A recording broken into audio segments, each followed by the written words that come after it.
Hello, everyone, and welcome to this week's episode of the Rogue Deck Chronicles. Once again, it's me, Dean, and I have Devin with me.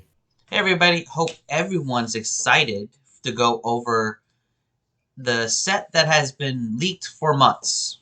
Like, was it? The mega cards were released when? Or teased when? A while ago, Pokemon Day, right? Pokemon Day, yeah, they teased it Pokemon Day, and then slowly they've been announcing what the cards will be all summer. And then Japan's actually had this set out for a couple weeks now at this point, too. Yeah. So worst kept secret in Pokemon, but we're actually able to dive into it and see what we're going to be getting over here. Yeah, I'm excited to talk about the set. Obviously, we haven't really heard a lot about how this is like in the card game because there's no tournaments right now. Even in Japan, Mm-hmm. their season hasn't started yet. Even though we're post Worlds, we're getting ready to go into the new season, and we're still in this like weird limbo phase where we're still in the Worlds format, but we're really just focusing and waiting for the mega set. Even with when this comes out, there's going to be two regionals the same weekend as pre-release. So, what are people going to be paying attention to? Is going to be the fun question. Yeah, I think Japan's format for these cards, their first tournaments are the middle of September, so the weekend of pre-releases for us. So we'll be able to finally see what is impacting or how the meta is shifting with the early data that very weekend, the weekend of the 13th, I think, is what they said the first city leagues are. So Yeah, excited to see how everyone's going to go, but obviously we want everyone to be prepared and looking out for certain cards or even kind of creating their buy lists to figure out what cards they want to put into their binders. So that's what today's episode's all about, to figure out hmm what cards should you be looking after when you're opening the packs, or even just going on the TCG player and buying your singles? exactly. Yeah. Once again, this is something that everyone's been looking out for. The mega mechanic has been revered in the Pokemon community. I know in the VG world, people, this is like one of the most favored mechanics, and everyone's been asking for it to come back. We see it coming back with the new Legends game that will be released later this year. And I love how we are adapting and really having that mega mechanic coming into the TCG. I was not around for the initial run of it, Mm-hmm. so I'm really interested and really excited to see how this is going to play out while I'm playing the game. It's definitely a different mega system than it was the first time. You can just straight up mega now versus needing a spirit link and losing your turn if you didn't do that. So this is not XY based mega mechanics into TCG. So when we are talking about these mega evolution cards, keep that in mind if you're an older player, that you can evolve and attack and do everything without that Spirit Link card. Spirit Link tool cards do not exist now. So Yeah, that's so going to be you a, can use your tool soft for something else. yeah. So very big in terms of how we're going to be kind of looking at the cards. I know a lot of older players, that is a mindset shift that we're going to have to do. So, without any further ado, Dean, are you ready to jump into this set? I'm excited and ready. So, for those listening and or watching, either with on the podcast side or on the YouTube side, we are getting our information from pokebeach.com. So if you want to follow along with us, feel free to pull it up. If not, we're just going to read what it says on the website, that it has everything translated, and we're going to go in the order on the website. So we're not going to jump around, or at least we're going to try not to jump around. I think with this set, it's very linear. And when we talk about the cards, I know with the black and white set, we kind of were moving around because there's different combos depending on the tool or another card. With this one, it's more or less they have a focus on what they want us or how they want us to play the game. Mm-hmm. So it should be a little more easier to understand the different combinations and different interactions with this set. Yes. So, with that being said, we are going to start with the Mega Brave half of our set.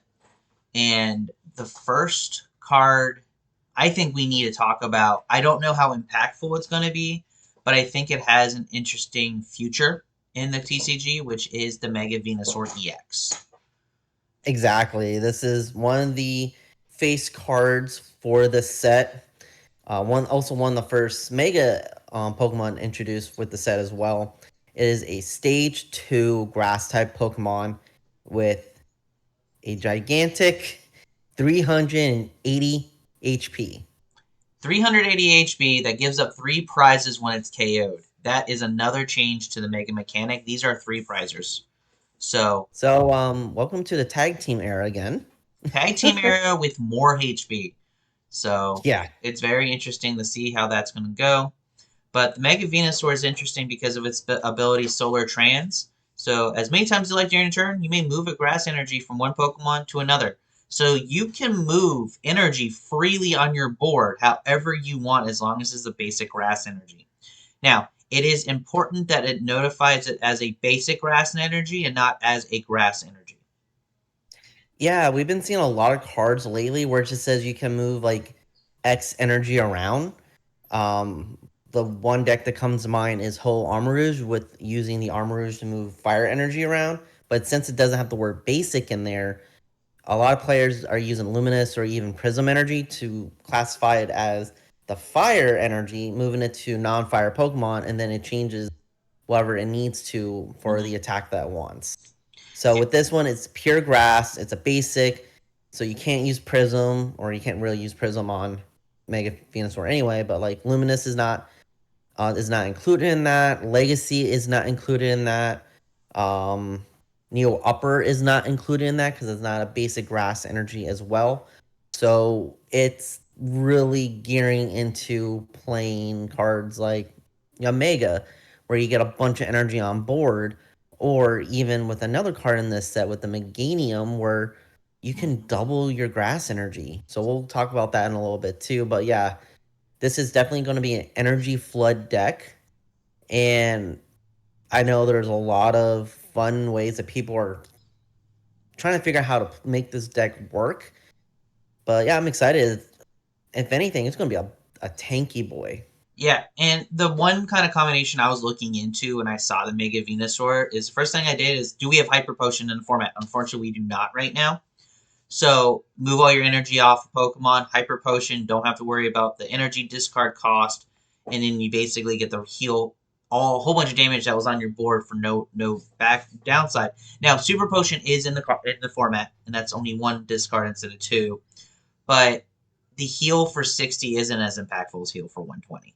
So if they do remake Hyper Potion, I think there is going to be a lot more potential for tanky Venusaur to be a thing. The Jungle Dump attack for 4 grass energy for 240, heal 30 to itself. I don't think that's impactful. I No. think Venusaur is going to be impactful in a tanky grass deck that if Hyper Potion or a very good like a Max Potion or something becomes back into format. So I think Venusaur is going to be sitting on the sidelines just for a little bit, but it is just waiting for the right partner and right setup. And I think it is 1 or 2 cards away from really being an impactful card on the meta. I say it will pair well with Professor Toro's scenario because since you can move the energy off, you just move the energy off the Venusaur so you keep it in play, Toro it, so that way you're just putting the Pokemon cards in your hand. And ideally, you're going to kind of create a chain or a loop to where you can just evolve another one on the bench. And that way you don't really lose the 3 prizes with when if it gets knocked out, and you still have the ability in play every single turn. So I think that'll be a nice maybe chain or loop with the Turo. You can't really do Penny or anything like that, but I think that would be a really cool combination as well. That honestly, you'll probably see with a lot of megas just because that giving up 3 prize cards is such a big deal. Yeah, and I'm going to be very intrigued to see how the prize cost for these megas impact how much they get play. Now, Yeah. I think only so many are going to be seeing play immediately. Like some of these cards are needing partners in other sets coming in the future, so there's going to be a lot of cards that are going to shine in probably 2 to 3 sets time from now, and I think Venusaur may be one of them. Hmm. But I think that's going to be a question for a lot of these megas we're going to be talking about for this set and then the November set as well. It's what partners or what could it be in the future. There's a lot of potential building with megas right now. very similar to when we saw EXs originally debut. It's like, oh, this very few EXs could be good right away, unlike Gardevoir, good right away. But others needed resources get built behind them to be good. So I think Venusaur is going to be a keep in your binders, probably get a 3-3-3 line, and then see what support this can play with in November if it can be better then.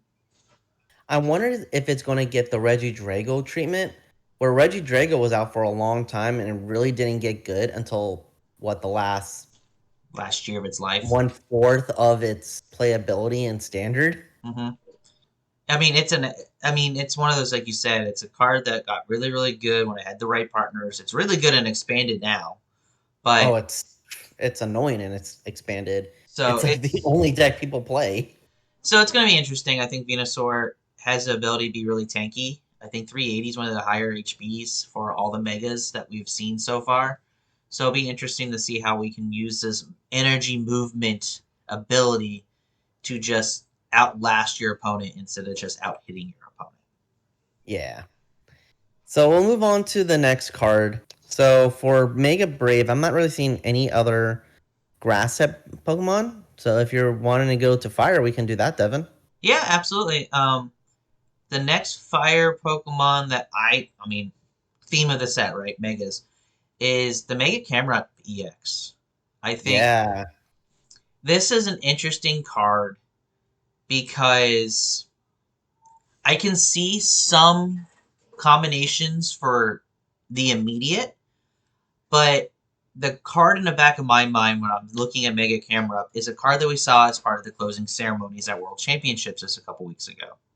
Where I'm looking at this card and I'm looking at it being like, it needs that Oricorio EX in the set that we are going to get. Yeah, I agree with that. I would say for now, this card is really good for the first attack because there's going to be a lot of basic EX Pokemon still out there, and you can get the one prizes once you knock it out with the burn mechanic. So, but Mm-hmm. before we go any further, Mega Camera is a Stage 1 Mega Pokemon, so it has the 340 HP, so another pretty bulky card, not as bulky as Venusaur, and you'll kind of see how basic Stage 1, Stage 2s are when they go with HP with their HP. And has 2 attacks for 1 fire energy. Is Roasting Heat, 80 plus or 80 damage plus. If your opponent's active Pokemon is burned, it does 160 more damage. So you can do 240 with 1 energy cost as long as your opponent's active is burned. And there's many ways to Yeah. get that right now in the game. And then the attack that Devin was really referring to is for a fire triple colorless volcano meteor 280, discard 2 energy from this Pokemon. So 2 pretty decent attacks depending on how you want to build the deck. Mm-hmm. I would say the first attack is maybe good for now in this Mega Evolution meta. And then the Volcano Meteor is good when the Oricorio EX comes out and you can really accelerate the energy with that. Yeah. I'm thinking, like you said, the Roasting Heat attack, pair that up with the Volcarona that can burn when you discard a fire energy, where you don't have to have a lot of shenanigans to get the burn condition met, where you're just discarding one, you already have an attachment onto your camera up, you're doing 240 plus burn, so that's 240 plus 230? 20. 20? 20. So you're doing 260 effectively for 1 energy on a And Mega if you play EX. the Mag Mortar, you can even do more. Yeah, so I think that is a concept that is very easy to pull off. It doesn't sound like it's a lot of moving parts. Um, so at that, I think is that more of the immediate strategy for camera up, and then a more convoluted strategy could be with the Embor, with the Inferno Fandango, just putting a whole bunch of energy turn over turn, and then just being able just to recycle that 280 over and over again. But I don't think the 280 for 4 energy is as impactful as 240, 270-ish for 1 energy. Yeah. So it's going to be one of those situations, unless you really need the extra energy. The first attack, I think, is just a better from an efficiency perspective. But again, these showing off the power of these Mega EXs. This is the beginning of a Mega EX block, and these cards and this archetype is not going away. Yeah, it's just right off the bat, we just talked about two really good EX cards. Both have different strategies, but both very viable, even when they first are released. So I'm interested to see what the latter will look like because something that me and Devin were talking about off before we recorded was like there's not a bad Mega Pokemon that they printed. No, I think they did the megas respectfully this time. Now, are they all great? No. No, Are not they great, but all of them? I think can find usage some way, shape, or form, and I think just depending on what your risk factor is in terms of how risky you want to play or what you're willing to do, each one of them will have a value. Um, I would not be surprised if we see all of them get a deck archetype that is somewhat successful. yeah. And then the It's, second fire Pokemon I want to talk about, I think would be a good Mega Camera partner, believe it or not, is the Cinderace.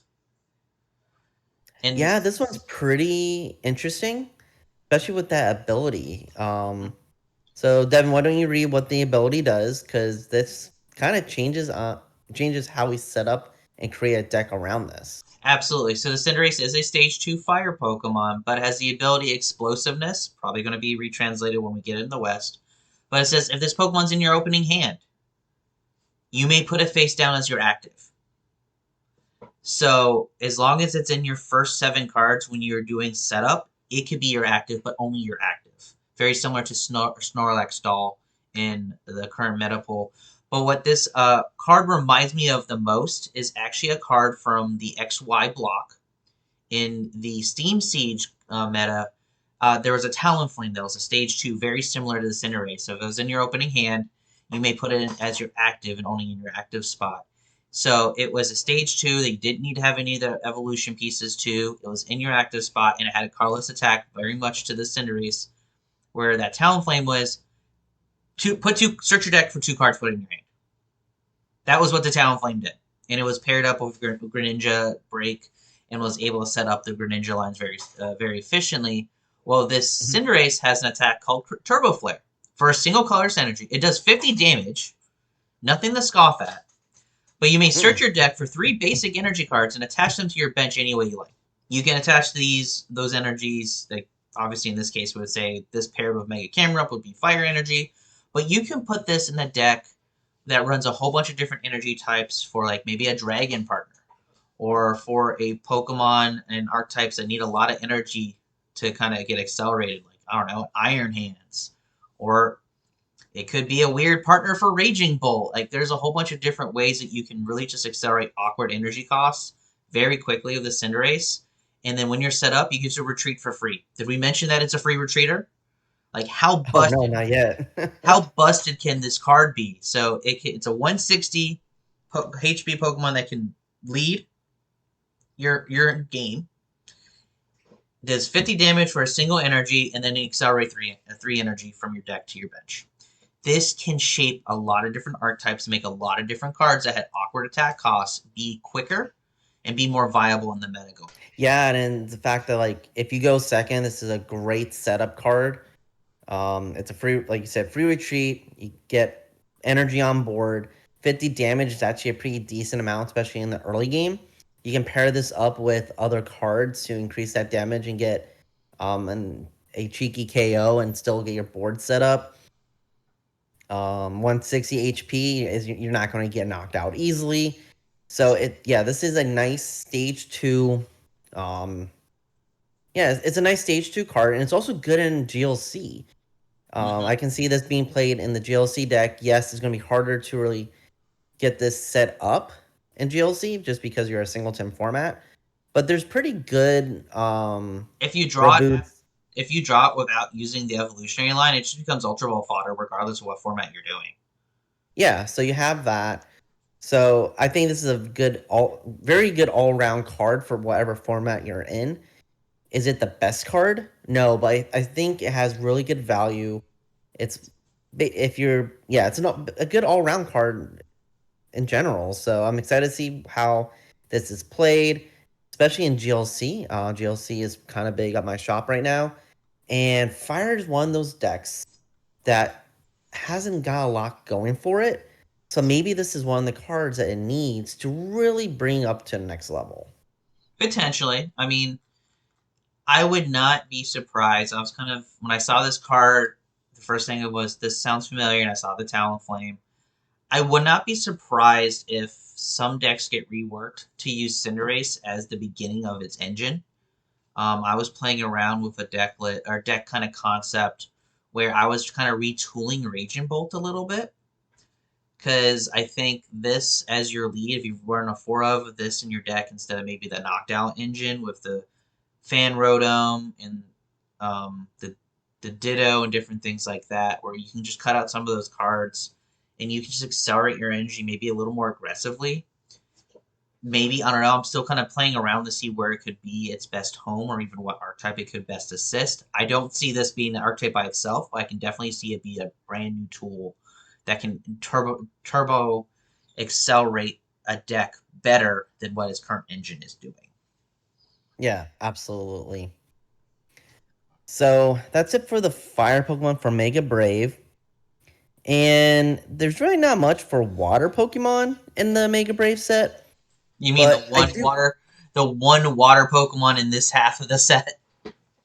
Yeah, and it's not even that impressive.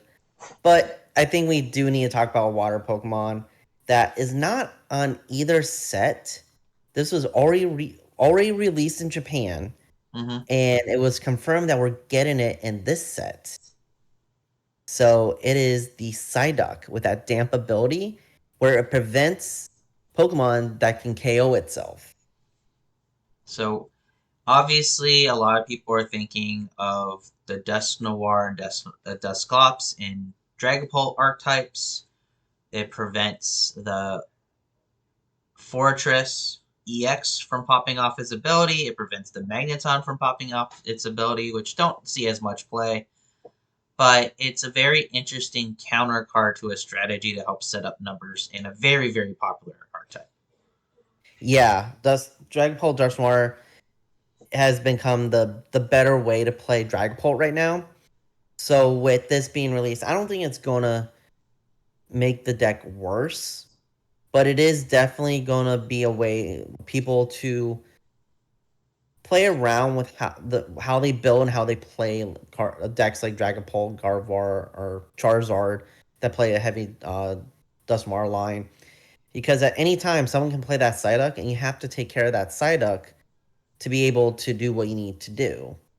So I just want to mention it since the first half of the set didn't have any water Pokemon, and really we all forgot about the Psyduck because we didn't have it over in the TPCI region, but in Japan they're playing with it.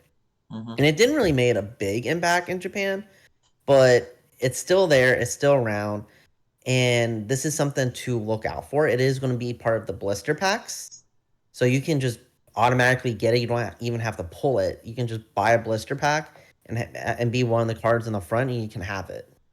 Yeah, this is probably going to be a 102 of in a lot of archetypes right now, just because, yes, you say it may not be super impactful in terms of how the Dragapult plays its match, but it's going to have to force the Dragapult player to utilize resources to get its strategy back in full operation. Or Yeah. it will force Dragapult to cut Dusknoir altogether and go a different direction. It's one of the two. Yeah, so we'll see how this little duck impacts the meta. It did a little bit in Japan, but it's been so long.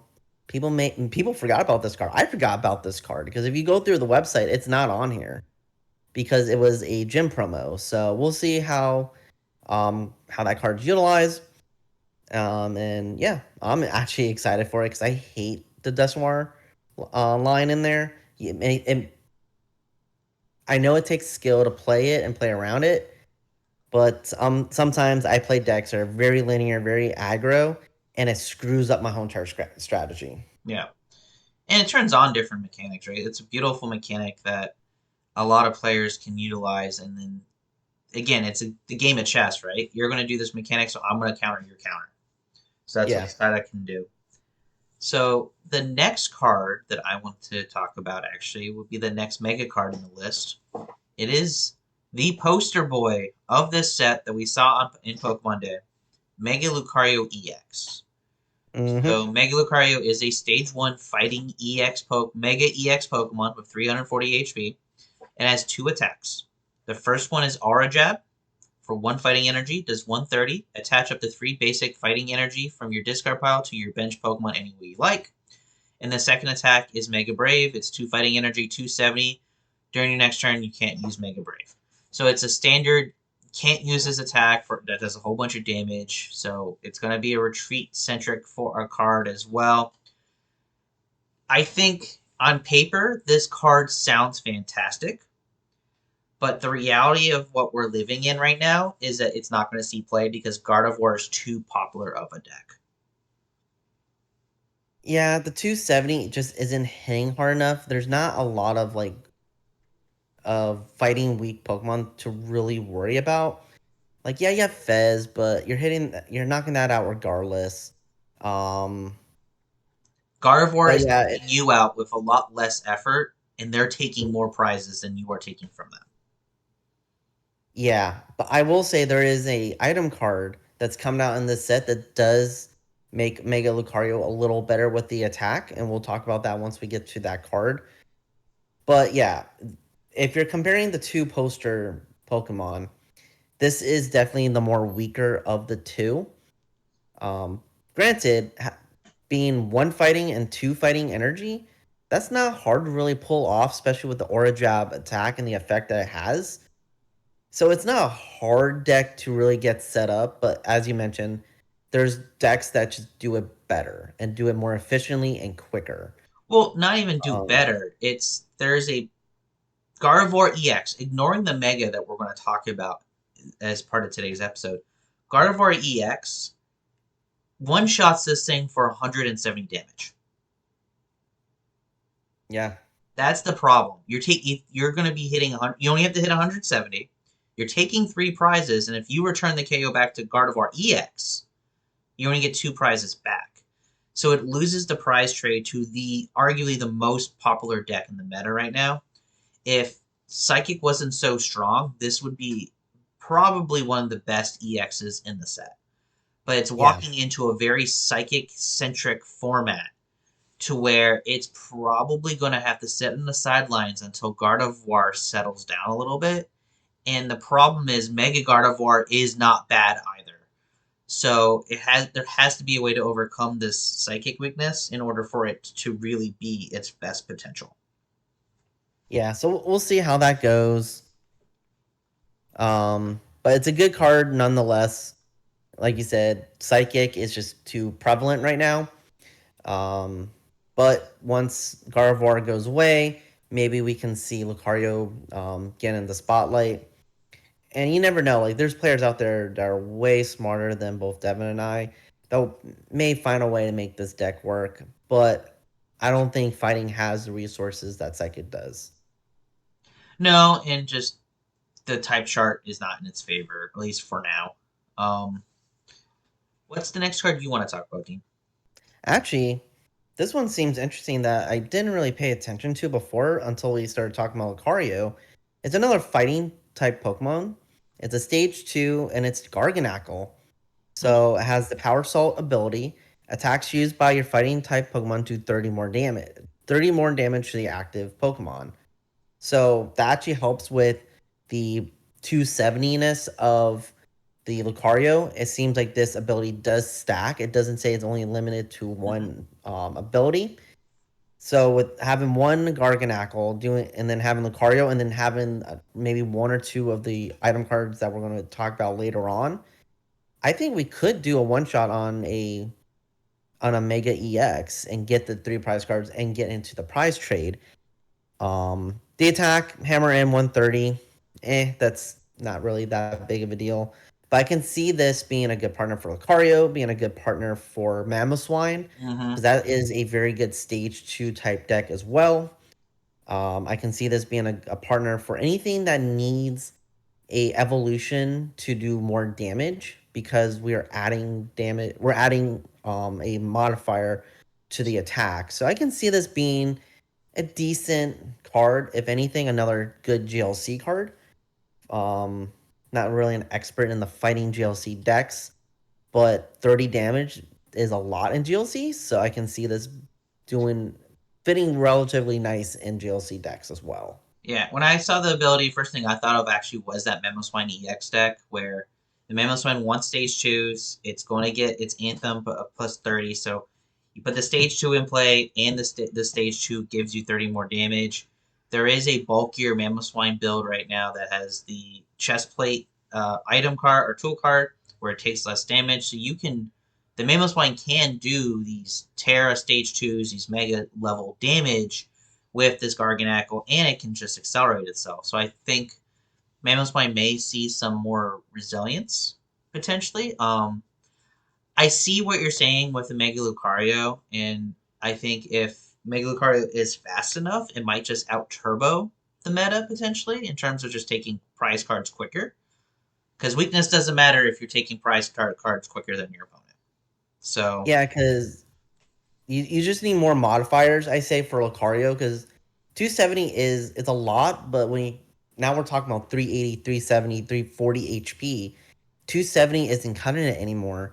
So as long as you get these modifiers, so you can have Garganackles in play, maybe put a max belt on there, maybe put a Defiance band on there. You find ways to get to the number that you need. Even playing it with Gravity Mountain, because Gravity Mountain doesn't affect Lucario, it'll affect your Garganackle. But if they're going after your Garganackle and leaving your Lucario alone, you're in a good spot because you're going to be winning the prize trade.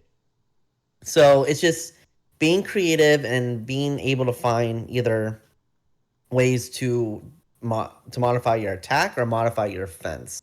I think fighting has a good options for both, especially with this set coming out. So it opens up fighting decks to be a lot more, I say, impactful and relevant, because that's something you and me talked about too. We haven't really made a fighting deck profile on this channel in a while, and it's because we couldn't really find something that worked well. I think this may be the set that can bring life back into fighting decks.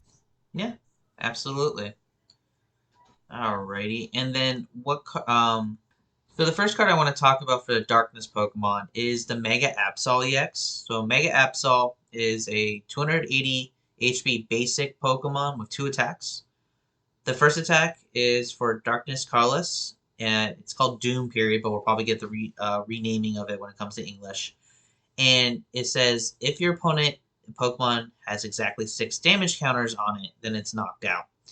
And in the Darkness typing, there's a card I'm thinking of right away that will be like, oh, you want to put exactly 6 damage counters onto a Pokemon? I got you, and that's Monkey Dory. So as long as you can Yeah, find a way to get or damage onto your side and push it over, you'll be able to put exactly 6 damage counters on your opponent's active Pokemon and just get a free KO. this reminds me of a card that we featured on this channel not too long ago while we were doing Prismatic Evolutions. It did something very similar, where if we had a certain amount of damage counters on that Pokemon, it was knocked out as well. Mm-hmm. So it's a nice thematic for dark Pokemon. And as you said, like there are plenty of ways to do the exactly 6 damage counters. And Monkey Dory is definitely something that comes to mind. It's played in every single deck. We're playing the dark energy already, so that's one easy way. Um, there's Team Rocket's Venture Bomb. There's a lot of good ways to make this attack work, and you can be very proactive on what you choose. Because if honestly, you can gun down like the EX Pokemon, boss it up, and get any active, and knock it out, and get 3 prize cards. Yeah. So I would not it, be surprised if you saw this maybe with a Frostlass Monkey Dory engine, because you need to find a way to get the damage on your side of the board in a way that you can control. And all because it says Monkey Dory says move up to 3 damage counters back over to your opponent. It doesn't mean you have to move all 3. So if your opponent correct. has anything less than 5 damage counters, you can just move over to the number you need and then just be able to get the KO and just do that for doing no damage effectively. So I would not be surprised if Mega Absol Monkey Dory Frostlass is a archetype that people try to play with, because Frostlass Monkey Dory is popular. And Frostlass Monkey is an engine that a lot of different partners have been trying. A lot of people have been trying to make work a little better. I would say this may also pair well with the Poison engine. Just thinking about one, I play Poison engine decks a lot. When you play the Petrunt, so the Brute Bonnet Petrunt, you're doing 6 damage counters on there.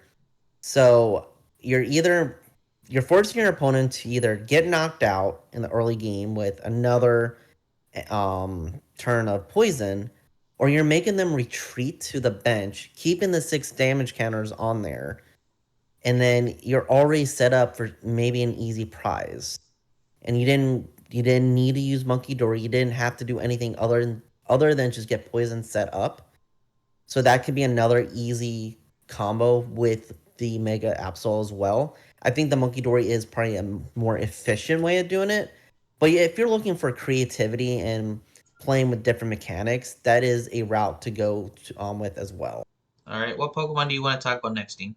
Um, I'm actually liking the Pokemon underneath the Absol with the Spiritomb. It kind of plays into the Absol mechanic a little bit. So Spiritomb, basic dark Pokemon, 80 HP, has the Resentful Maelstrom ability. Whenever your active darkness Pokemon is damaged by an attack from your opponent's Pokemon, you put 1 damage counter on the attacking Pokemon. So again, doesn't say that it can't stack. So if you have multiple of these in play, you can have put up to 4 damage counters onto the opponent's active, and then you can pair um with the Monkey Dory, and instead of having two Monkey Dories, you can have one. It's another way to really get the Absol working, and this is only a single prizer. So if they want to attack this, you're going to win out on the prize trade as well. So I like how they built this Pokemon, which is historically known to fool around with counters, damage counters specifically, and they paired it with Absol. So I like that combo as well. Another piece that I thought was interesting is that this could be a really good counter versus the Joltik box that we've been seeing with the Pikachu, where the heart ability prevents it from being one shot. So the Pikachu has to not attack into your darkness Pokemon. They take 1 tick of damage, so automatically breaks their ability. Yeah. So So it makes them choose what they want to do. yeah, do they want to attack your darkness Pokemon and be able to break its own ability, or is the prizes worth that change? So it's one of those situations where if you're in a dark based deck, this could be a really good counter to your Joltik matchup because it will force your opponent to take damage they don't want to initially try to do. Um, I don't really see anything else in terms of its capabilities, just because 10 damage is not a lot, but it's enough to scare somebody sometimes. But it's also like it's a little bit of a mill because it's 10 damage, but then you can discard the top card of your opponent's deck. Again, not a lot, but sometimes it's that impactful card that they need, or if you're trying to play around with Cypher Maniac, you can mess around with your opponent that way. But again, it's really there just for the ability. And I think you brought up a good point. This is a great Pikachu EX counter, and we're seeing that card being played more and more now since Joltik is becoming more of a popular addition to a lot of decks. Mhm. So I think that's a really good point to make out of the counter that does to a popular archetype right now. Yeah. All right. So the next card that I would like to talk about, we're going to jump all the way down to the metal types, is the Mega Mawile EX. So Yeah, the Mega Mawile is interesting. Um, so it's a basic Mega EX Pokemon, 270 HP, that has 2 attacks. The first one is for double metal greedily devour. This attack does 80 damage times the amount of prize cards you have taken. And then the other attack is Big Bite, which is double metal colorless. 260 if your opponent's active Pokemon already has damage counters on it. Before the attack of this damage, this attack does 30 instead. So it's 260 if there's no damage on your opponent, 30 if there is damage on your opponent. Or you can just use the cheaper attack mid to late game and do 160, 240. Like, you can do a lot of damage to just clean up in the game. Yeah, I agree with that. I think this is more of a closer Pokemon.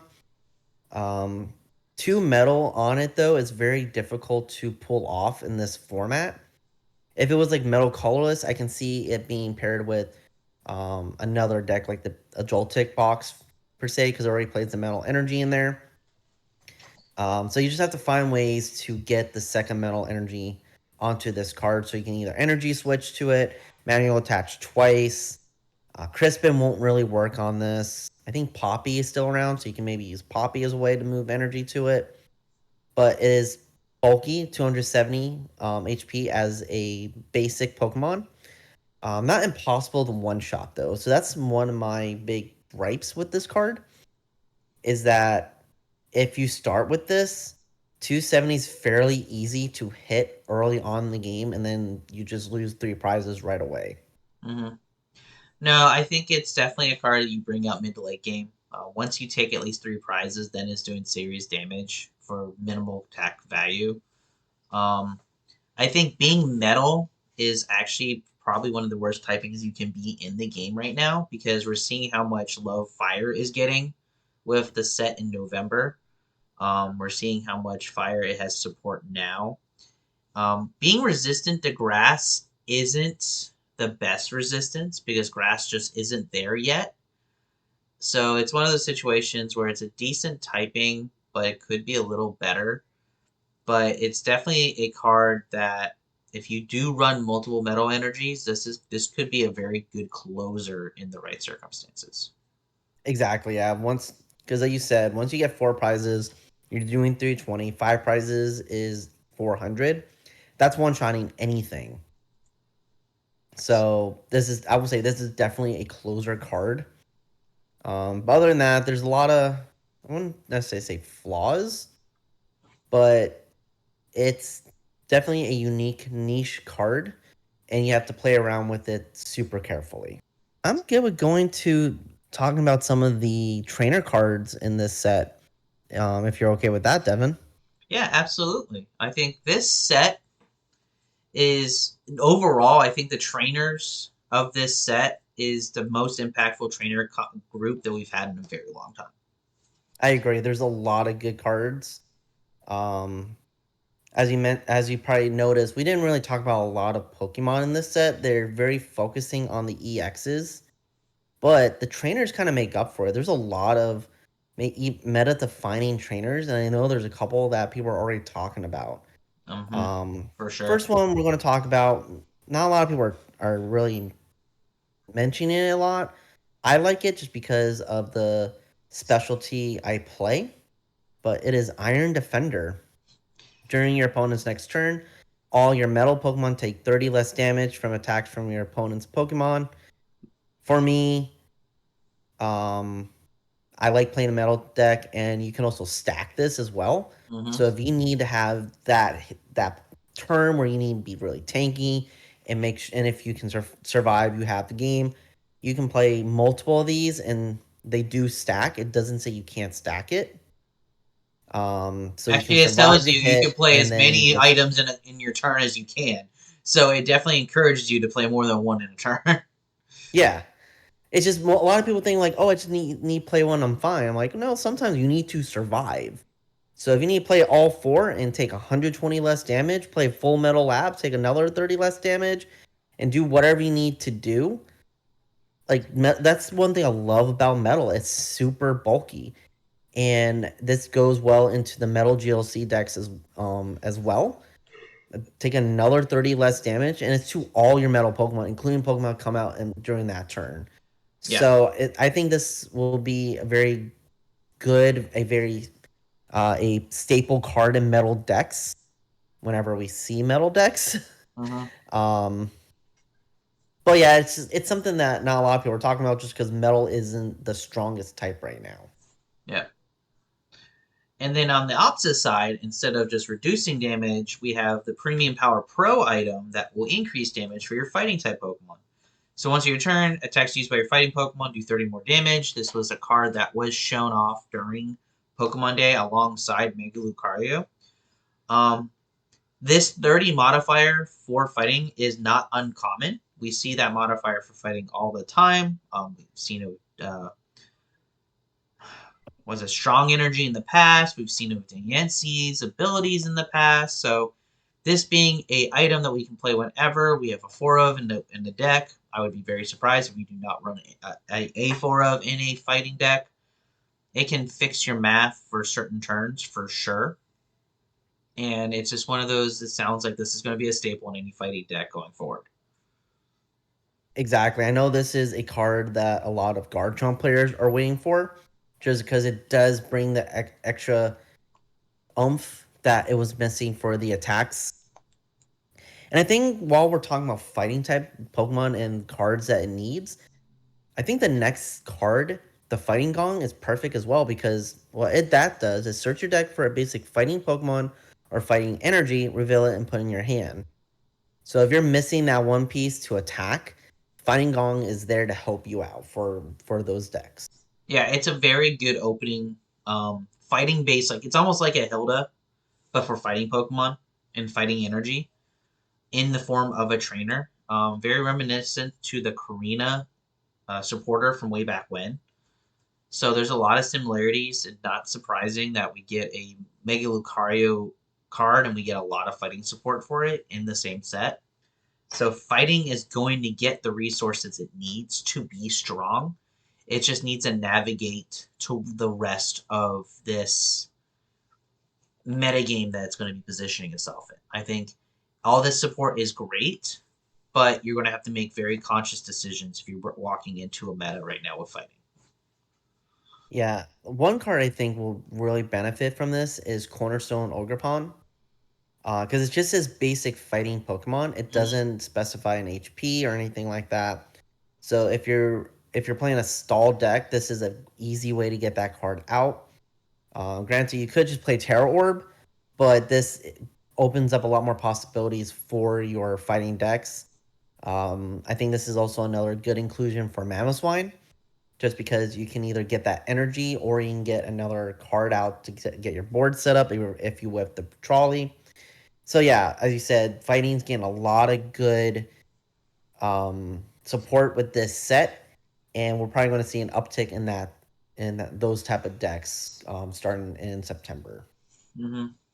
And then going into the supporters, I think this next supporter is going to be very interesting to play with, which is Lieutenant Surge's Dealings. So it's a very fun card. It can put your opponent in a very interesting situation. The supporter reads, ask your opponent if both players may draw a prize card. If yes, both players draw a prize card. If no, you draw 4 cards.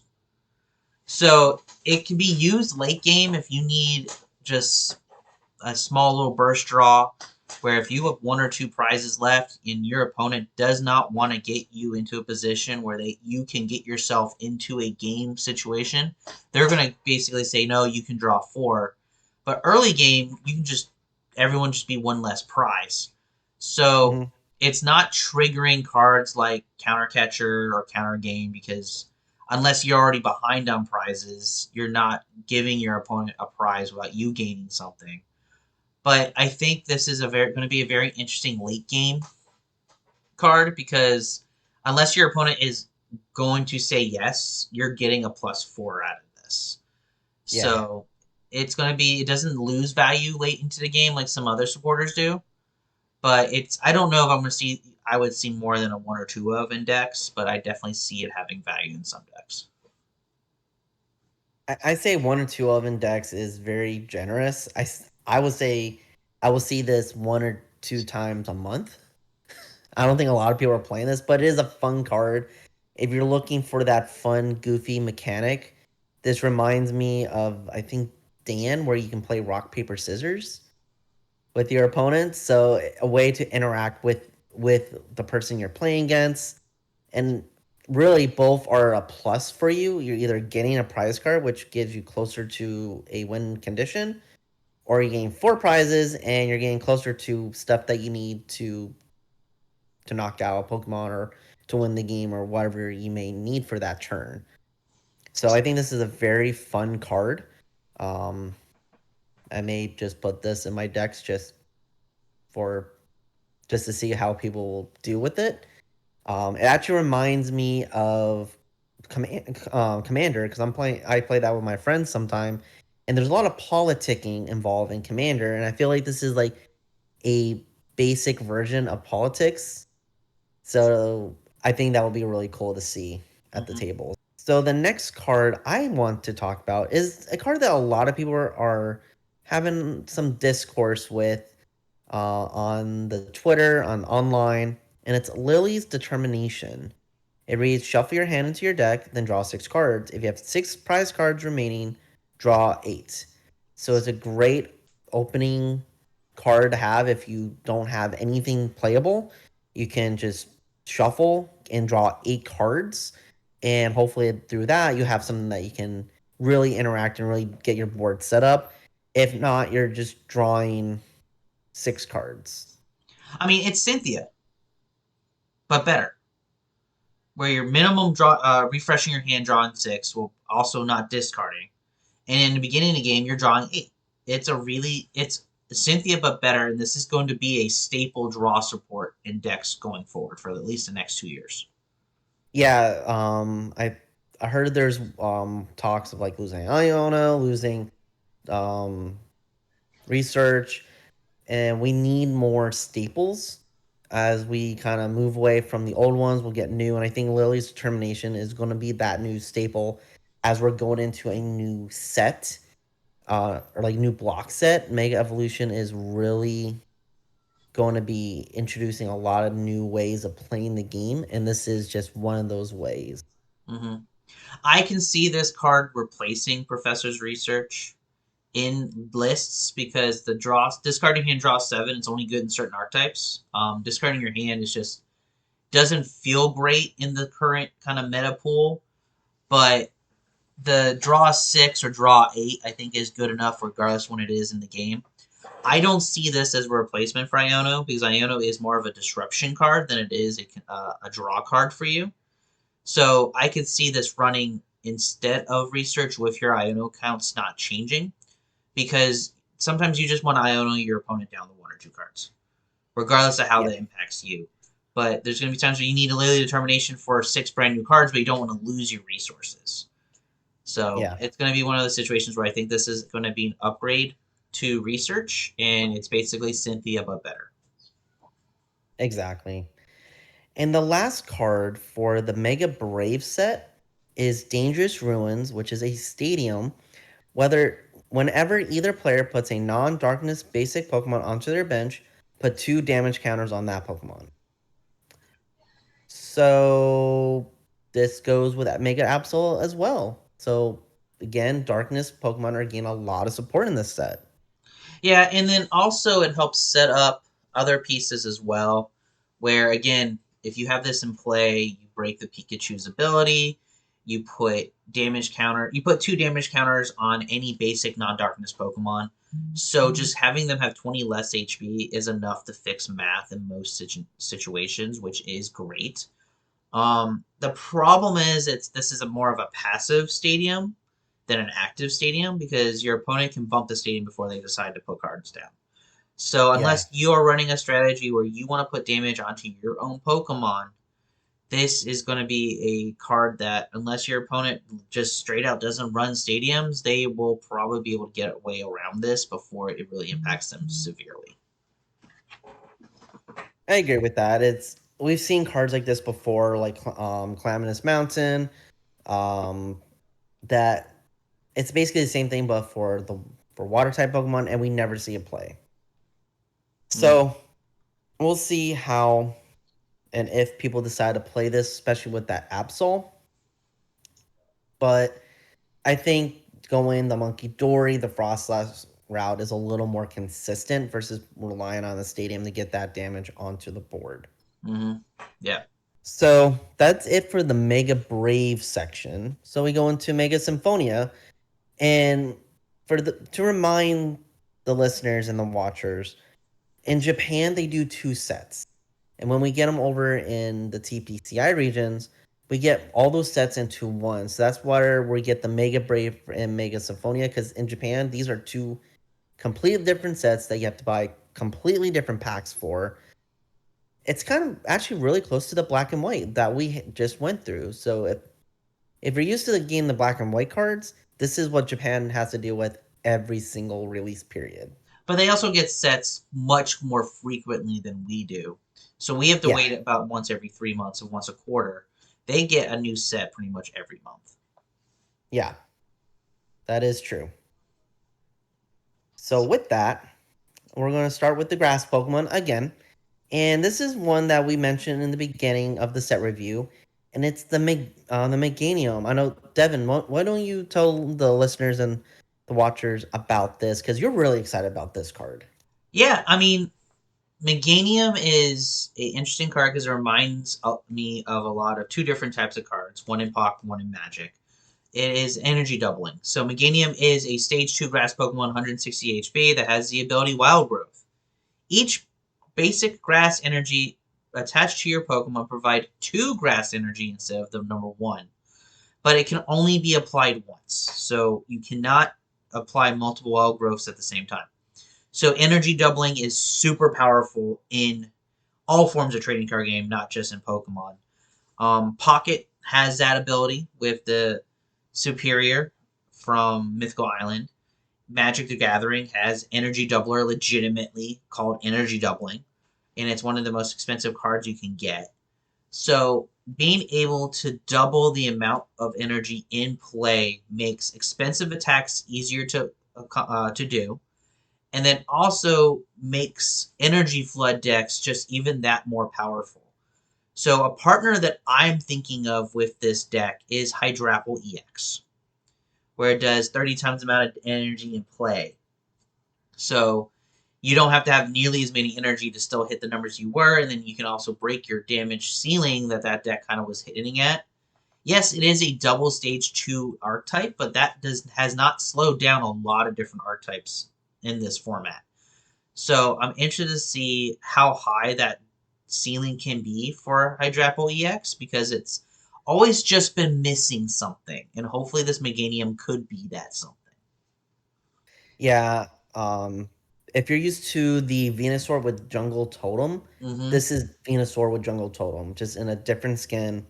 And now we have it in standard, so this could be another card that we can see in GLC. And if you want to be really creative, you can play Jungle Totem Venusaur and Wild Growth Meganium, attach 1 energy, and then you have 4 energy in play and basically attack anything. Because grass is known to have a lot of energy requirements for attacking, and this helps you get around that. Mm-hmm. But will you do that? Probably not. One or the other is more than. If you want to be the talk of the tables at GLC night, then you'll go this route. Yeah. No, it's going to unlock a lot of potential in grass decks. Jungle Totem just did not see that when it was standard viable, but hopefully maybe Meganium might. It really just depends. There's a lot of decks right now that can get energy in play, or rely or need a lot of energy in play to do attacks. So it's going to be one of those situations where being a stage 2 for a bench sitter, is that going to be good enough? And understanding that your opponent's probably going to be targeting down that Meganium line once they understand what you're try to pull off as part of your attacking strategy. So the next Pokemon I would like to talk about, there's actually two or actually three back-to-back Pokemon. So we're gonna go down to the water Pokemon. The first one's, it will just be brief. I think the Mantine in this set is very interesting. Um, it's just a basic 110 HP water Pokemon with the Call for Family attack for a single colorless. Search your deck for up to 2 basic Pokemon and put them onto your bench. Lately we've been seeing Call for Family only being 1. So the fact that this is 2, I think, is really good. It's a good starter Pokemon, especially in single prize decks. You can get your board set up going. 110 isn't hard to knock out, so it can still survive. It only has a retreat cost of 1, so you can always just put a rescue board on there, or just discard your energy after you use the call for family attack. Is it the best setup Pokemon? No, but I think for what it is, this is actually a pretty good card. Yeah, I mean, there's plenty of times that you whiffed on your buddies or you whiffed on your nest balls, your trolleys, where this could give you a little bit of a backup plan to set up your board with any cards you do miss on your opening turn. So I just want to mention it. But these two cards are actually a really good combination. So the first card I want to talk about is the Mega Abomasnow EX. This is a Stage 1 Mega Pokemon, 350 HP. It's a Water type Pokemon. Has two attacks. The first one for double water is Avalanche Hammer, 100 times. Discard the top 6 cards of your deck. This attack does 100 damage for each basic water energy card you discarded in this way. So you could do up to 600 damage. Honestly, you just hit 3 of the 6. You're doing 300, which knocks out a lot of cards in the format. 4 to 6 Yeah. knocks out everything. And there are plenty of strategies where you're going to be able to load your deck up with energy to be able to hit those averages. You're not trying to go 6 for 6 every single time. You really are just trying to go for 4 of 6, which is still good enough buffer of misses that you can still get set up. Yeah, there's a concept of a deck that's going around. And if you've played during the Broken Lugia format, you're familiar with Kyurem VMAX. Hi, Joe. We know you love that deck. Um, so it's basically Kyurem VMAX. You load up the deck with a bunch of water energy, and instead of using the ability to put it onto the Kyurem, this you're using the energy to power up the attack. Two, water energy isn't hard to pull off to get set up, and you can just discard 6 energy after each other and just load up and get those knockouts. But you're you're discarding a lot of water energy though with this attack. Yeah, Like, and what do we do to get that back in the deck so you're not running out and not milling yourself out? so on top of just trying to find natural ways to recycling those energies, there's another Pokemon in this set I think is doing a really good job of being that opposite synergistic partner, which is the Kyogre. The Kyogre is a basic water HP Pokemon, 150 water HP that has the Riptide attack for a single water, 20 times. This attack does 20 times for each water energy in your discard pile, and then you shuffle those cards back into your deck. So ideally, you're doing 1 to 2 attacks with a Mega Abomasnow. You have all this energy into the discard pile, and then you're just finishing up with Kyogre and putting all that energy back in. To where you have to remember, Mega Abomasnow is 3 prizes. So you want to potentially finish the game with a Mega Abomasnow and have your opponent have to eat through a couple Kyogre in between your Abomasnows for that Mhm. 7 to 8 prize game. So the order in which you play these attacks not only matters in terms of milling and damage modifiers for both of them respectively, but it also will extend your game for versus your opponent. That way you're maximizing your attacks turn over turn. Yeah, so this will be a good deck to learn sequencing and order, like in your order operations, and also like I guess combinations of how to play the long game.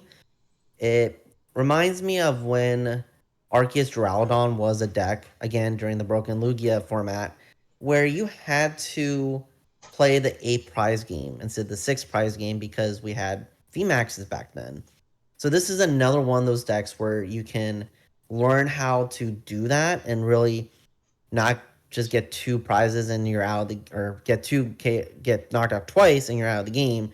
You want to force your opponent to go through the Kyogres, maybe hold off on Snovers or finding ways to heal your Abomasnows, like either Toro or through Scoop Up Cyclone. That way you can really take advantage of just getting the knockouts when you need it. So I think this Also, is a fun deck. I know I'm going to build this once this card comes out. Also, Abomasnow being 4 retreat costs, it is a heavy baton target as well. So you don't have to Oh worry yeah, it about is. You don't have to worry about losing the energy when it does get knocked out, so you can streamline another attacker a little easier. Um, but I think it's one of those exactly what you said. It's you don't when you want to make sure you don't give your opponent back-to-back megas. And that's going to be the case for all the megas we were talking about today. You want to make sure that you are positioning your board in a way where you have to make your opponent at least take 3 KOs. Yeah. So, and luckily there's cards out there. Yes, there or sorry, not yes. We mentioned before there's no hyper potion like what I played with when I played Duraludon, but there are Toros, there are different ways to get Pokemon off your bench. You can maybe pair this with a Terra Pokemon and then control your bench size however you seem fit and eliminate the three prize targets on your own terms. There's a bunch of ways we can play around this. Mm-hmm. I can maybe see this with a Terapagos build. I can see this with maybe even Lapras, because Lapras EX plays a lot of energy as well. So we'll see how people play with this deck. Right now, it's the more 30 energy and just having this and Kyogre. But again, we have plenty of time to find a fun deck that will fit this card. Mm-hmm. So the next Pokemon I want to talk about is another Stage 2 starter, and this is the Inteleon. The Inteleon is 150 HP Stage 2 water Pokemon, evolves from Drizzile, and it has two different single energy attacks I think that are very interesting.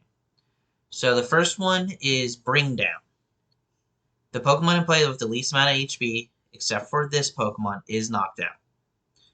So obviously it's board state dependent on what gets knocked out, and it can be your Pokemon, where you can knock out your own Pokemon. And it's going to be one of those situations where, in a great situation, if it's you only have one Inteleon and your opponent has Pokemon, you're knocking out one of your opponents, or hopefully your opponent's Pokemon has less HP than yours, then you're knocking out. But you have to be very cognizant of the board state before you declare that attack. And if say the board state's not right, you have the other attack, Water Shot. For a single water energy, Mm-hmm. that's 110. But you have to discard an energy from this Pokemon, which doesn't sound horrible. It's very similar to Greninja back in the day, where it had two one energy attacks, and one of them was just recycling energy and over. In this case, this is discarding, but you're able to kind of manipulate the board in such a way where maybe the bring down can gain you a prize in a way your opponent's really not planning against it. Yeah, so I think this is a very unique deck. I'm excited to see how we can build it and make this work. We can make this a single prize. I wouldn't make this a single prize deck, to be honest, just because with single prize cards, they tend to have less HP. So this will probably go into at least a couple multiprizers.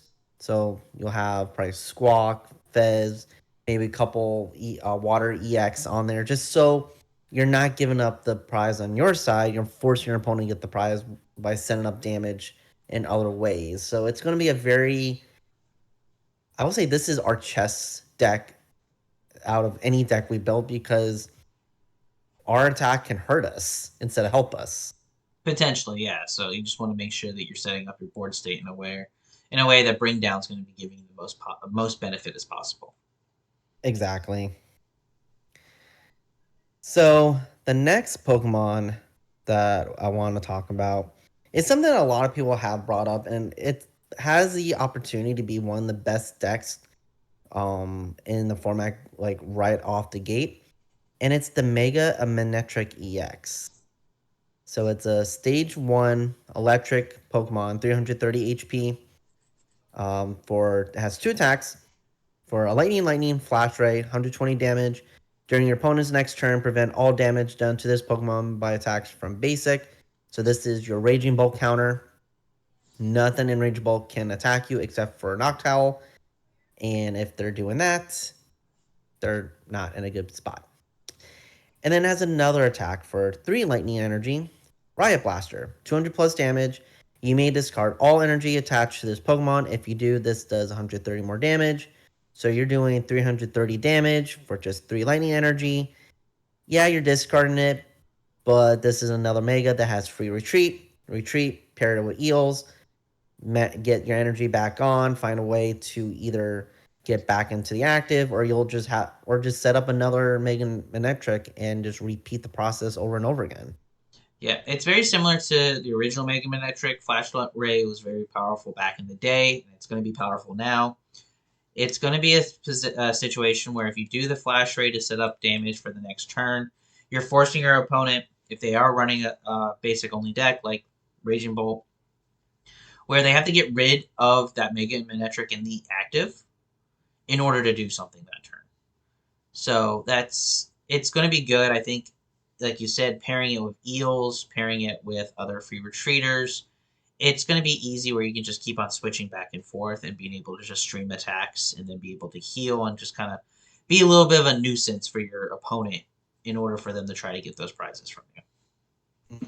Exactly.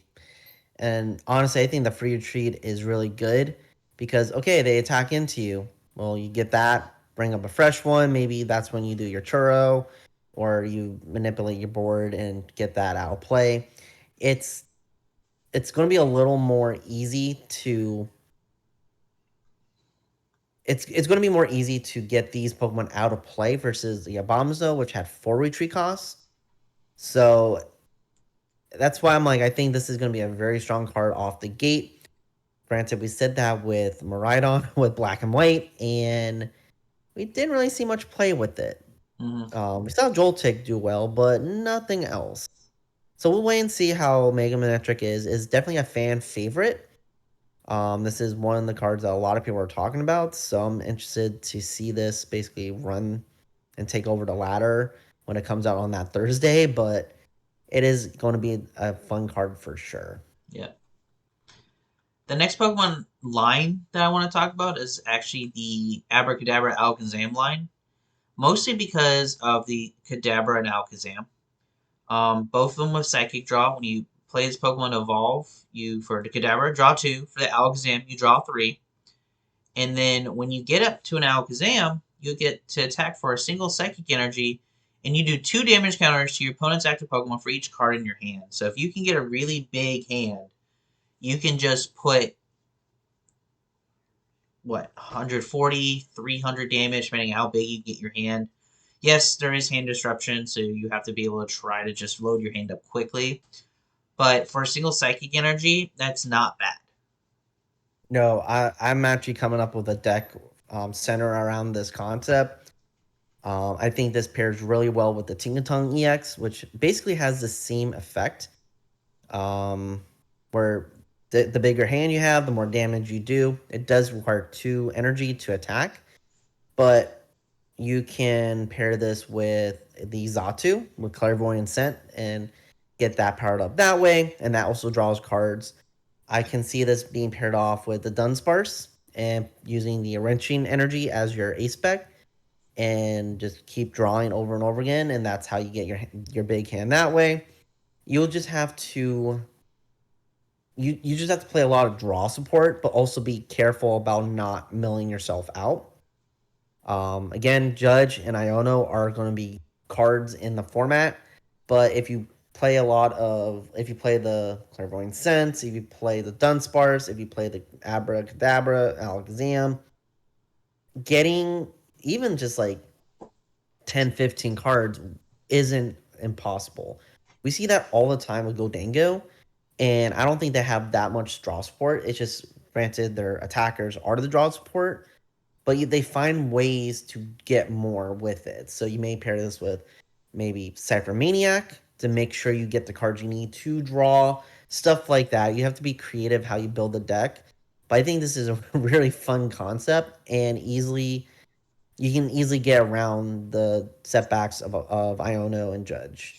So next, we'll go into the other poster child of this set.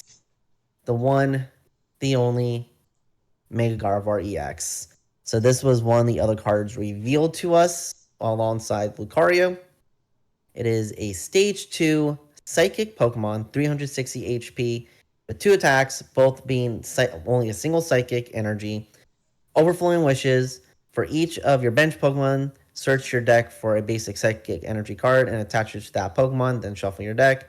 And then Mega Symphonia, the attack that this set is named after, 50 times. This attack does 50 damage for each psychic energy attached to all your Pokemon. So this is very easily combined with regular Gardevoir EX because you can just get energy out super easy. And then once that rotates, you can use Xatu, you can use the attack. This has a lot of good ways to get energy in play, and this is going to be scary. It already makes one of the best decks in format better. Like, let's just call it what it is. Gardevoir just got better because it's evolving from the same base Pokemon. So you can run a 3-3-1-2 line where you're running 2 regular Gardevoir and 1 Mega Gardevoir EX. And it doesn't mess with your price mapping at all. No, not at all. So I think Gardevoir is just gotten better. We saw that it finally won Worlds, and it was going to win. I think Mega Gardevoir is going to win Worlds next year. It's going to be definitely a favorite unless a really good Darkness deck comes and dethrones it. Yeah. Like, this is a very powerful card in every way, shape, and form. Mm-hmm. And we're just going to live in its world. Yeah. Deck building is going to be how can I manage my Gardevoir matchup and going for the foreseeable future. Yeah. So one-shotting or finding a way to turn off that ability on Gardevoir EX. I don't know. It's going to be a interesting format for sure. Do we dare say that in November or October, once this deck is legal, 25% meta at a regional for Gardevoir EX? Depending on how easily you can get your hands on a Mega Gardevoir, absolutely. And it will be a while since we see a number that high. And Goldangle was close at Worlds with that and still didn't hit it. So pair that with a deck that is consistently good, getting another good partner. We're going to live in another broken Lugia meta.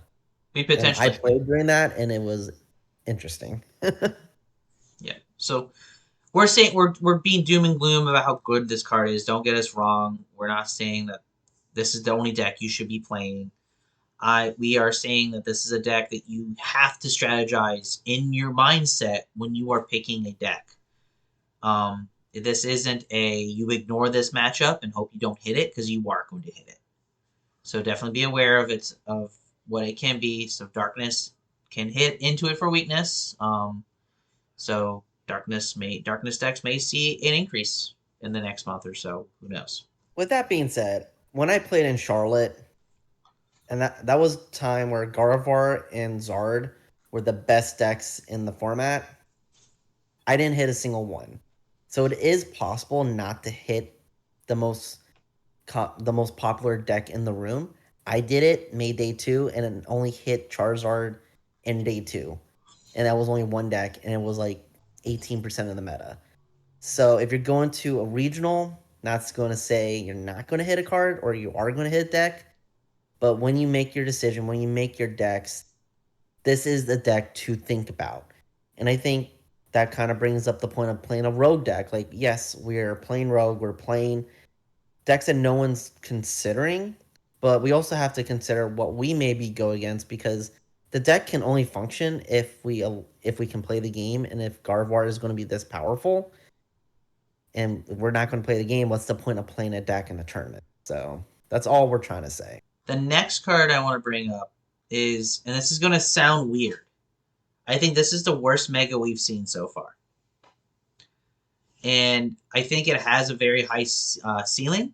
It's just going to be very hard, and there's a lot of moving parts to it, which is the Mega Latias EX. So it's a 280 basic HP dragon Pokemon with no weakness, no resistance. And it has 2 attacks. The first one for Color's Energy is Strafe. It's 40 damage, and you go to the bench. And then the second attack is Fire Psychic Colorless, Mirage Pulse, 300, but you discard all energy attached to this Pokemon. So 300 is enough to KO any basic Mega EX and smaller. It will not KO Stage 2 EXs and any Stage 1 Mega EX or bigger. Yeah. So it's one of those situations where you're not hitting anything for weakness, nothing's hitting you for weakness unless they're playing Lily's Clefairy, i.e. Gardevoir. Um, and it is a load up, discard, and reload type of deck. And you can do that with the Latios that comes from this set. With the Luster Assist ability, once during your turn, when your Mega Latias EX moves from the bench to the active, you may move any number of energy attached to your bench Pokemon to the active Pokemon, in this case that Mega Latias EX. So you can do a situation where you're pivoting multiple Mega Latiases with a Latios in play and just moving energy and just try and find ways to reload the Psychic and Fire energies onto your board in order to just streamline those attacks. So I'm not saying I'm going to be on the record saying I think this is the worst Mega EX in this whole set because it's very convoluted onto how you will be able to streamline it. But it definitely has a high damage ceiling, but it also has a very high skill ceiling in terms of how to be able to manipulate your board state in order for this to be a consistently powerful attacker. Yeah, I'm on the same page as you. Yeah, 300 damage is good and all, but you have to discard all your energy. So you can't really overload your energy, kind of like Pikachu. You can put like 600 energy on there and then discard the 3. This one specifically says all energy, so you only want to do what you need to attack, and then you need to find a way to get energy back on there. And like, oh, I'll just power up the Latios. Well, the Latios doesn't necessarily have the same energy cost. One Latios is fire, Latios is water. It shares the psychic, but I don't know. It's just you need to find ways to the energy flood your bench. So the first thing that comes to mind for me is Terra with Glass Trumpet or TM Turbo Energize, Mm-hmm. and just hope that your energy stays on the board so you can recycle this attack over and over again.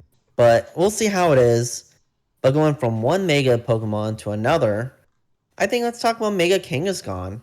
So it is a single, or not sorry, yes, basic Mega Pokemon, 300 HP, so very bulky for a basic. With the ability Run Aron. Once during your turn, if this Pokemon is in the active slot, you may use the ability draw 2 cards. You can't use more than one Aron Run each turn. So easy 2 card draw. For triple, colorless, rapid fire combo, 200 plus damage. Flip a coin until you get tails. This attack does 50 more damage for each heads. So you have the ability to one shot something with triple energy. I kind of see this as getting more into a bulky deck. You pair this with the Curly Wall Bouffalon. Make sure you have several Bouffalon in play. That way you can take less damage on the Kangaskhan.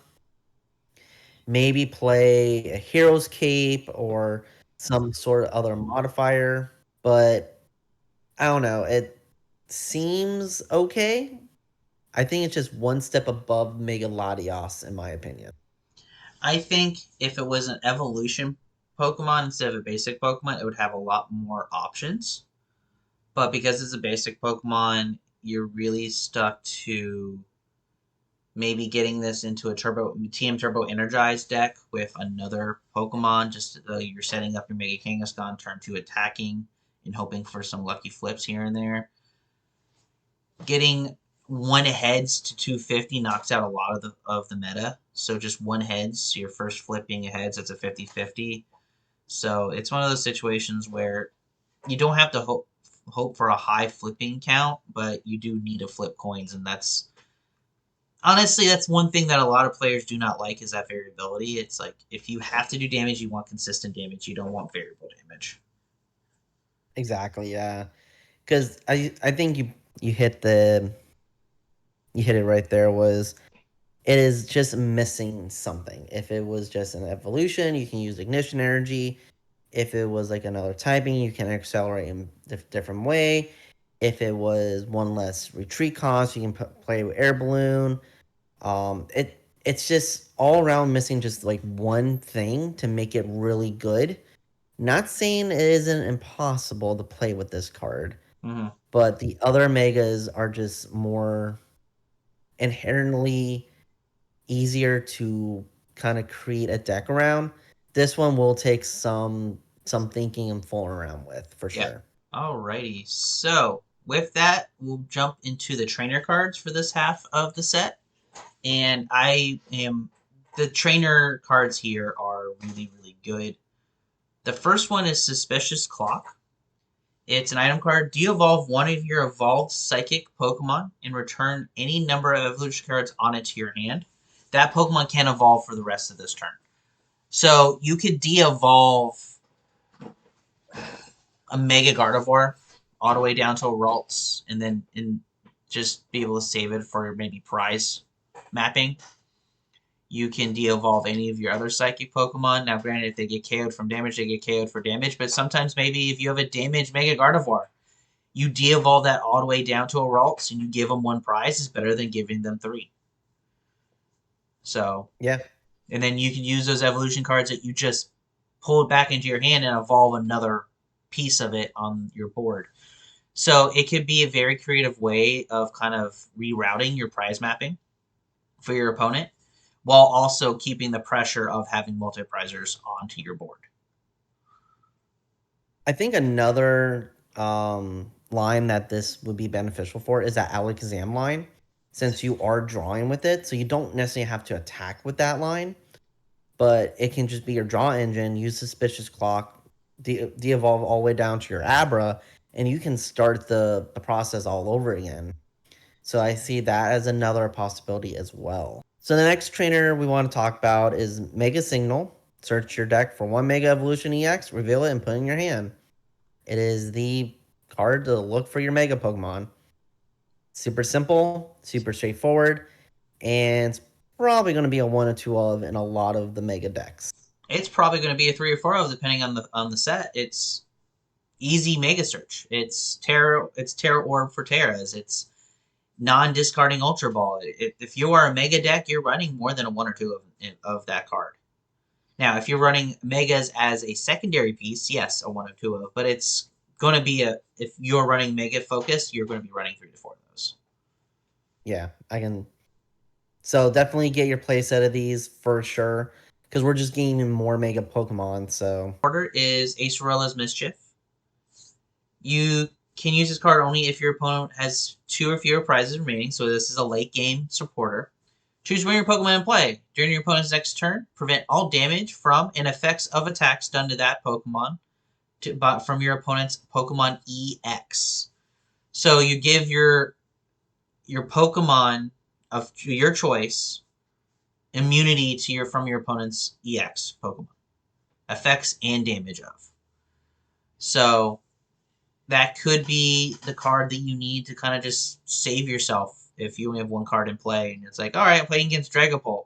I'm going to Acerola Mischief, my only Pokemon in play, and you can't touch me, which is not an uncommon scenario now. it's another way of not necessarily stalling, but it saves you if you need that turn just to win the game, or that turn just so you can get yourself out of a tough situation. This is the perfect opportunity, especially late game, because usually you have Pokemon with a lot of damage counters on there, a lot or low HP. And if you can give yourself immunity and survive one turn, then you're golden. You can just do what you need to do.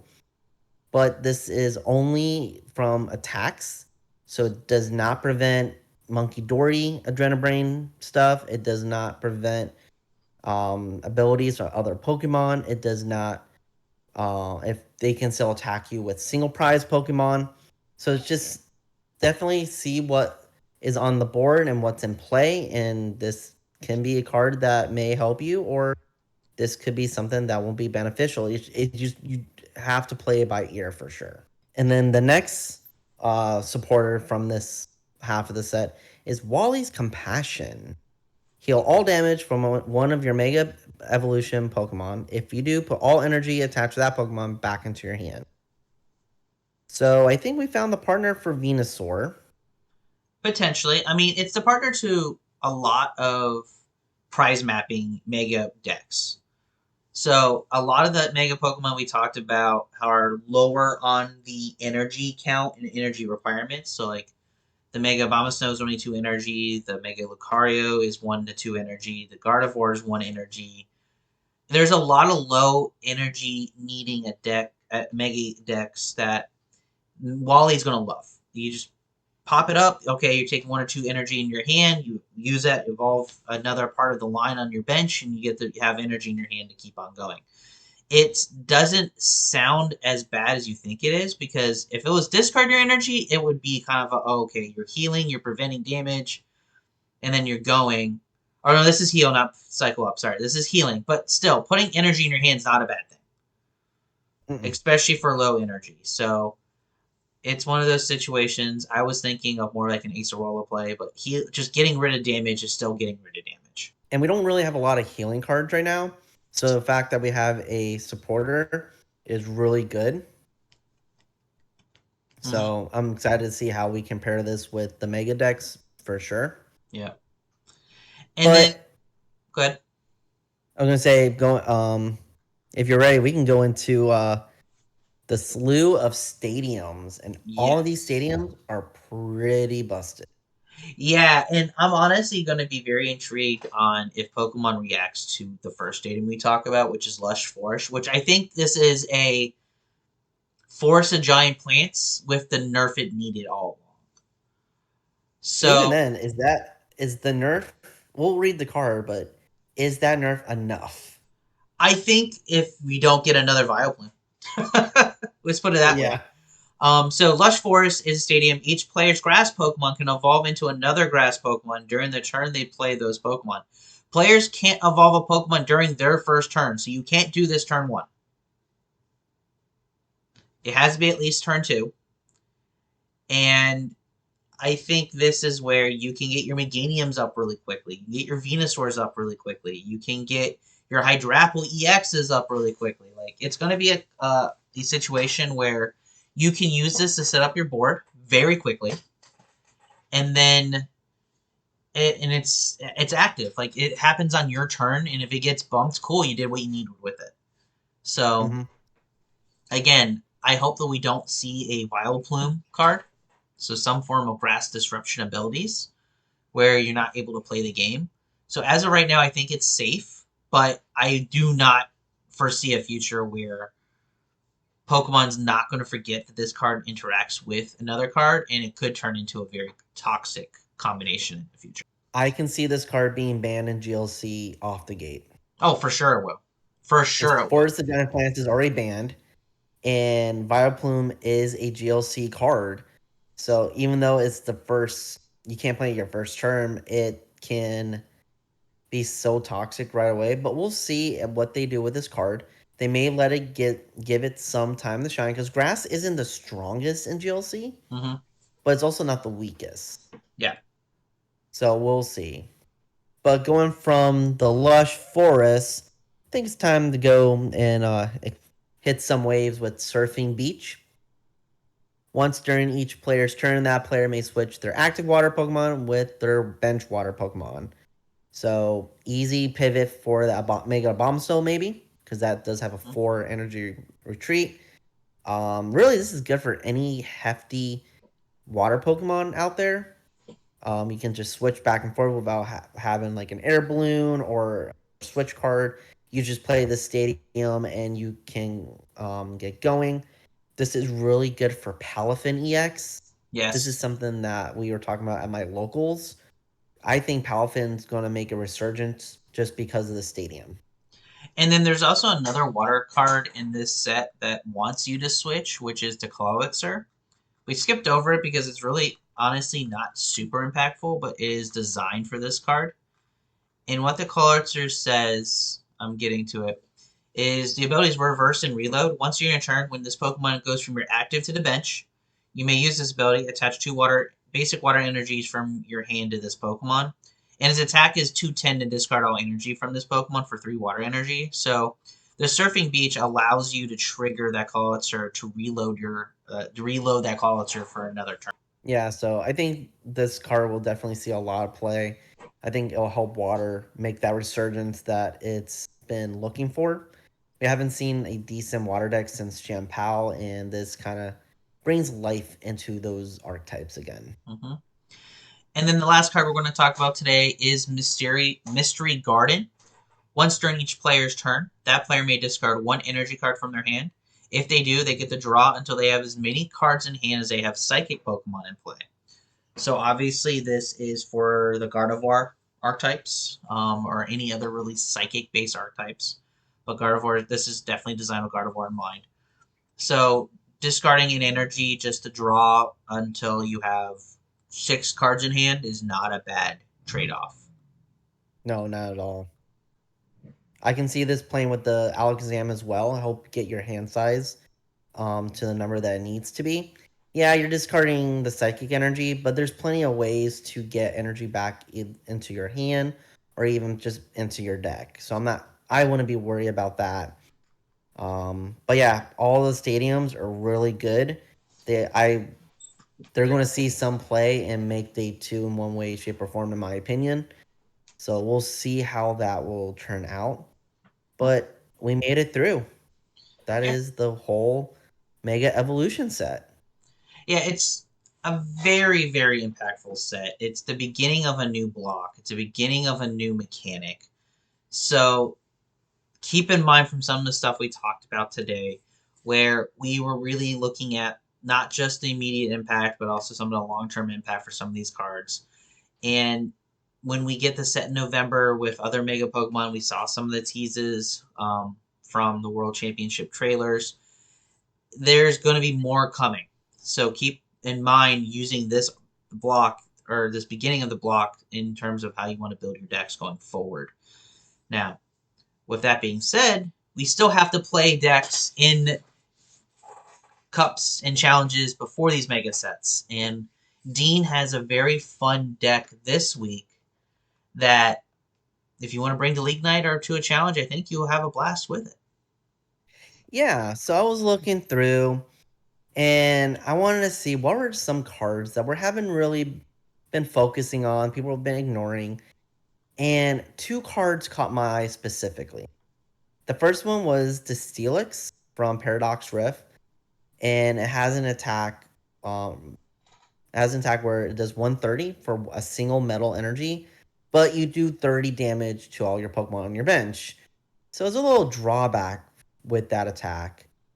But there's a Aggron from Twilight Masquerade that can pair well with that because it has an attack for a single metal energy where it does 50 damage for every Pokemon on your bench that has any damage counters on there.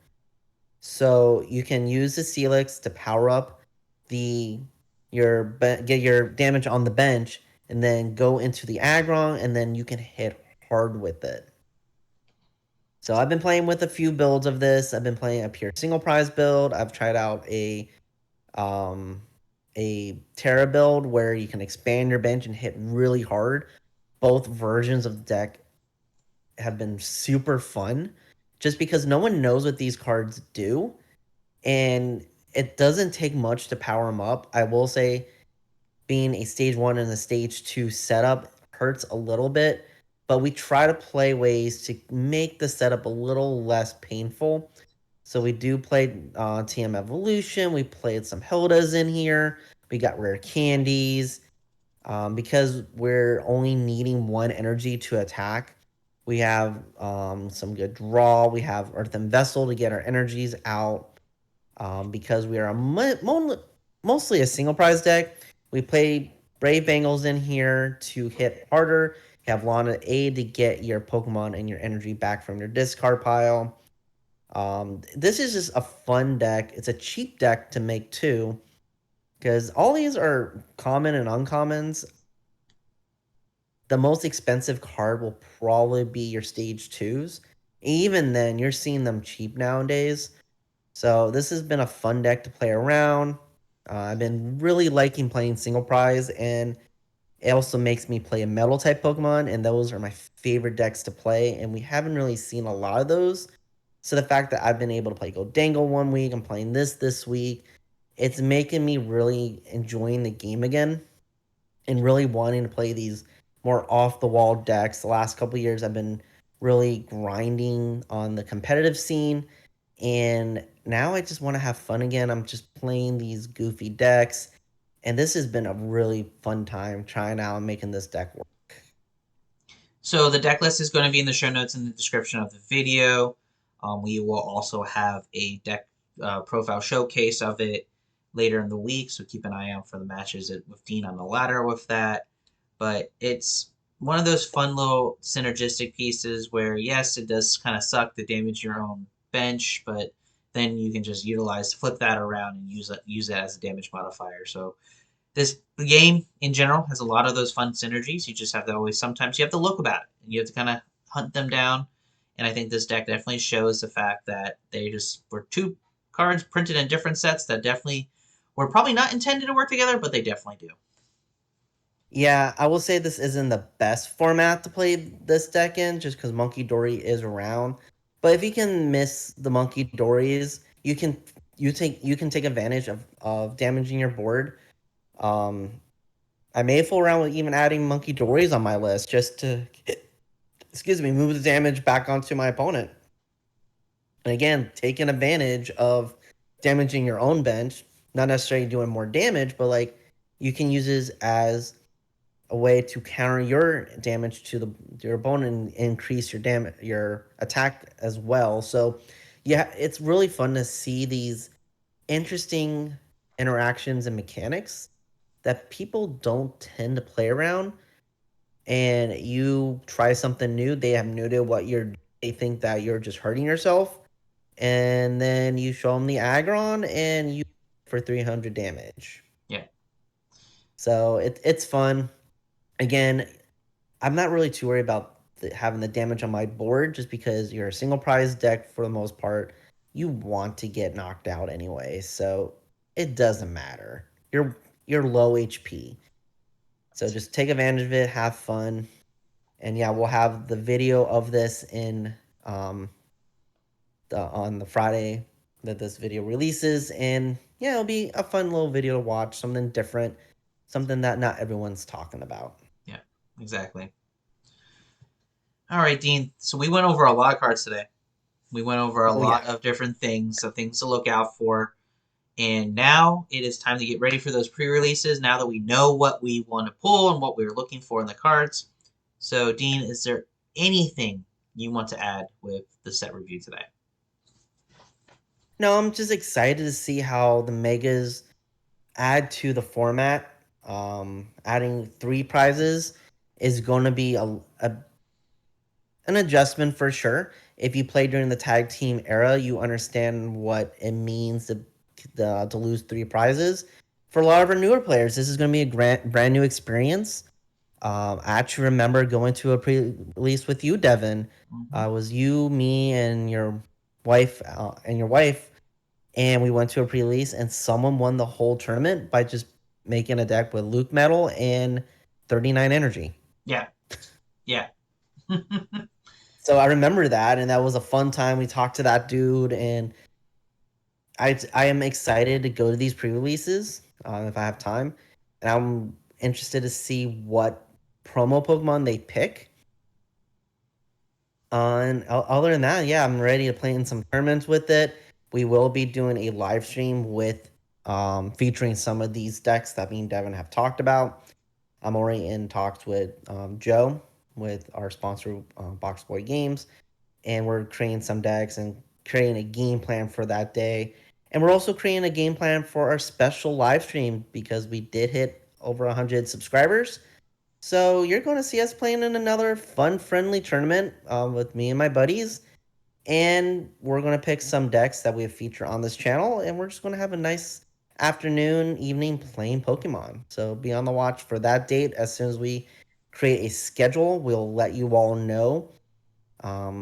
But with that, that's all I have on my end. You have any last thoughts for our listeners, Devin? No, I'm good. Just as a kind of a reminder of those pre-releases that Dean said, definitely go on to the Pokemon.com website and look for Event Locator and try to find those pre-releases on shops near you. Definitely try to support your local game stores as much as possible. But if you can't make it to pre-releases or you don't pull what you need to do, please definitely check out Boxboy Gaming. They have a really good online resource. They are a TCG player store, so they have been vetted and they have a very well established online presence. And if you're looking for anything particular, definitely give them a look. They have a really good amount of inventory, not just for Pokemon, but also for Magic as well. So if you play multiple games, definitely do that as well. But it's at pre-release season, which also means you're looking for signals. So definitely go support your local game store, and if you can't do that, definitely utilize the online portals as well. Yeah, and they're also getting into the new Gundam game as well. So if you're interested in checking out a new game, they're learning the game along with everyone else. So they are a good resource for that as well. But everyone, thank you for sticking with us on this long episode talking about the Mega Evolution set. We're excited to see how this changes the format, both in the competitive sense and in the rogue sense. But if you made it this far, please like and subscribe. We're always looking to expand our community. We just want to just let everyone know how awesome rogue decks are and how you don't have to stay in the same bubble when it comes to Pokemon. And there's a lot of options out there for decks. Yeah, So absolutely. thank you very much for listening to this week's episode of the Rogue Deck Chronicles. And until next time, have fun playing those sneaky decks. Bye, guys.